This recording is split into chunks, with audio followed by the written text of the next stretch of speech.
రావు గారి అబ్బాయి అవడం మూలకంగా ప్రభాకర్ రావు గారి అబ్బాయి అనే పేరు పడిపోయింది, పెద్ద కుమారుడు. రెండు, ఒక పక్క కొరపాటి గంగాధరరావు గారు. ఇట్లా ఓ పెద్ద నటనాలయం ఉంది ఇక్కడ, పెద్ద నటస్థానం ఉంది ఇక్కడ. ఆ కారణం చేత గొప్ప నాటికలు 2 రాజీనామా అక్షింతలు నాకు ఆయన చెప్పారు. ఒక చిన్న పుస్తకంలో రాసుకున్న అక్షింతలు ఆ జడ్జిమెంట్ గురించి అనేసి. సరే, ఆ వివరాలన్నీ మాట్లాడుకోవటంలో పెద్దగా కలేసుకోవటమే స్మృతుల్ని. నన్ను పుత్ర సమానుడిగా చూశాడు ఆయన, అదొక సంతోషం. ఆయన జీవించున్న కాలంలో నాతో చెప్పే కొన్ని మాటలు భలే ఉంటాయి. కార్తీక పౌర్ణమి నాడు నల్లగా పుట్టేవారు అని మా బామ్మ తిట్టేది నన్ను అనేసి. ఆయన బాగా పొడుగుండేవాడు కదా, ఎక్కడికన్నా తీసుకెళ్తుంటే కారులో ఎక్కువసేపు కూర్చోలేడు ఆయన. ఆ కారులో చాలదు, నన్ను ఎంత ఇబ్బంది పెడుతున్నావు, నన్ను ఇట్ట చేస్తున్నావు అట చేస్తున్నావు అని తిట్టేవాడు ఆయన. 2 ఏళ్ల క్రితం దాకా కూడా వచ్చిన ప్రతిసారి ఇదే ఆఖరిసారి ఏమో బాపట్ల రావటం, ఇదే ఆఖరి. లేదు మాస్టర్, మీరు వస్తారు, నా పిల్లల పెళ్ళిళ్ళకి కూడా వచ్చి మీరు ఇక్కడ ఆశీర్వదిస్తారని చెప్తూ ఉండేవాడిని. ఇదేమి ఊహించని సంఘటన కానీ హఠాత్ పరిణామం కానీ కాదు. వయసు రీత్యా ఆయన మంచి జీవితాన్నే గడిపాడు, పిల్లలు కూడా స్థిరపడ్డారు. దురదృష్టవశాత్తు కుమార్తె చనిపోయినా మిగిలిన 2 పిల్లలు కూడా మంచిగా స్థిరపడి ఉన్నారు. చక్కటి జీవితాన్ని చూసినాడు ఆయన.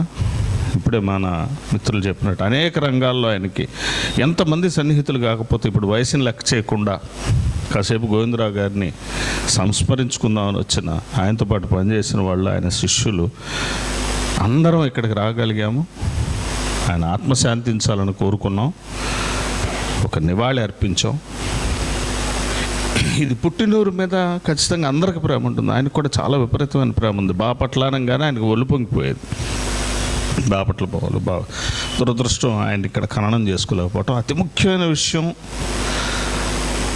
నా శరీరాన్ని హాస్పిటల్కి రాస్తానని చెప్పేవాడు ఆయన. అట్లాగే నా మిత్రుల్లో ఒక అతనికి అనుకోకుండా కిడ్నీ సమస్య వస్తే, నా కిడ్నీ పనికి వస్తుందేమో చూడండి రా, ఆయన వయసు 82, 81. మాస్టర్, ఏమన్నా అర్థం ఉందా, మీరు చేసిన పనులకి మీ కిడ్నీ పనికి వచ్చే పరిస్థితి ఉందా అనేవాడిని నేను. కానీ ఆయన ఆ మాట అనడంలో ఉన్న గొప్పతనం నా దగ్గర తీసుకుండా. ఆయన ఉద్యోగంలో అరియర్స్ వస్తే వెంటనే ఆయన మొట్టమొదటి ప్రణాళిక ఏంటంటే కోన పద్మావతి మరియు కోన ప్రభాకరరావు ట్రస్ట్ అని ఒక దాన్ని పెట్టాలని. నేను ట్రస్టీని దానికి. స్టేట్ బ్యాంక్లో 1 లక్ష రూపాయలు వేసి ఆ ట్రస్ట్ పెట్టి ఆడపిల్లలకి ప్రత్యేకం మెరిట్ గోల్డ్ మెడల్స్ ఇవ్వాలి అనే ప్రయత్నం. అలాగా ఒక 4 ఏళ్ళు 5 ఏళ్ళు గడిచిన తర్వాత మేము చేసాం ఆ కార్యక్రమం. నాకు ఆ స్ఫూర్తి, ఆ స్పిరిట్ బాగా నచ్చింది. డబ్బులు వస్తే సరేలే అనుకునేవాళ్ళు కాకుండా మరలా ఏదన్నా చేద్దాం. ప్రత్యేకంగా వచ్చేవాడు ఆయన, ఆ కార్యక్రమానికి వచ్చేవాడు. పైగా ఆ మెడల్స్ ఆయన వెళ్ళి కొనుక్కొచ్చి మోసుకుంటూ వచ్చేవాడు. 2 కేజీలు ఉండేవి. మాస్టర్, ఇదేం పని, నేను చేస్తా కదా అంటే ఒప్పుకునేవాడు కాదు. ఆఖరిలో ఇక వేద పాఠశాలకి ఇవ్వండి అని చెప్పి ఈ మెరిట్ స్టూడెంట్స్ని వీళ్ళని పట్టుకోవడము కొంచెం లేట్ అవుతా ఉంది కనుక వేద పాఠశాలకు ఇవ్వమని. ఆయనకు చాలా ఇష్టం. శివాలయము అక్కడే పెరిగాడు ఆయన, ఆ చుట్టే, ఆ భవనారాయణ స్వామి. అలాగా ఒక హ్యూమన్ టెండెన్సీ, మానవులతో సంబంధం ఇక్కడ ఏమీ లేదు. కులము, మతము లేకపోతే మరొకటి. ఆయన పెద్దగా నవ్వేవాడు. నాకు కులం ఎవరు అంట కడతారా, నా ఇంట్లో అన్ని కులాలు ఉన్నాయి, అన్ని మతాలు ఉన్నాయి అనేవాడు ఆయన. మీరందరూ నా స్నేహితులు, బంధువులు కాదా మీరందరూ? గమ్మత్ ఏమంటే, నేను ఆయన తమ్ముడు కుమారుడి వయసు నాది. నా ఇంట్లో మేము కాఫీ తాగుతుండగా ఆయన సిగరెట్ వెలిగించగానే నేను పక్కకు పోయేవాడిని. ఎందుకంటే నేను సిగరెట్ తాగాలి. ఒరే, నా ముందు తాగు, పర్వాలేదు, మనకి అయ్యేం లేవు పోయి అనేవాడు ఆయన. పితృ సమానుడు.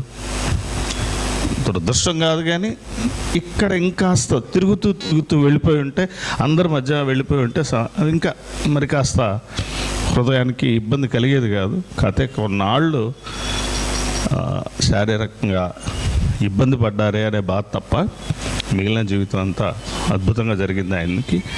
రకరకాల రంగాల్లో స్ఫూర్తిదాయకమైన పని చేసిన వాడు ఆయన. ఈర్ష్య లేని మనిషి, అస్సలు ఈర్ష్య లేదు. నాకంటే వాడు బాగా చేశాడు, వాడిని చెప్పాలి, ఆ మనిషికి చెప్పాలి, అతన్ని పైకి. ఇంకా గమ్మత్తైన, ఇంకా అతి ముఖ్యమైన విషయం ఏంటంటే, ఈ ఊళ్ళో ఆయన రాజకీయాల్లో ఉన్నప్పుడు ఆయనతో కలిసి పనిచేసిన వాళ్ళందరికీ ఇళ్ళకి వెళ్ళొచ్చేవాడు. పోయినసారి వచ్చినప్పుడు పలానా వాడి ఇంటికి వెళ్ళలేదురా, నన్ను తీసుకెళ్ళండి, వెళ్ళేవాడు.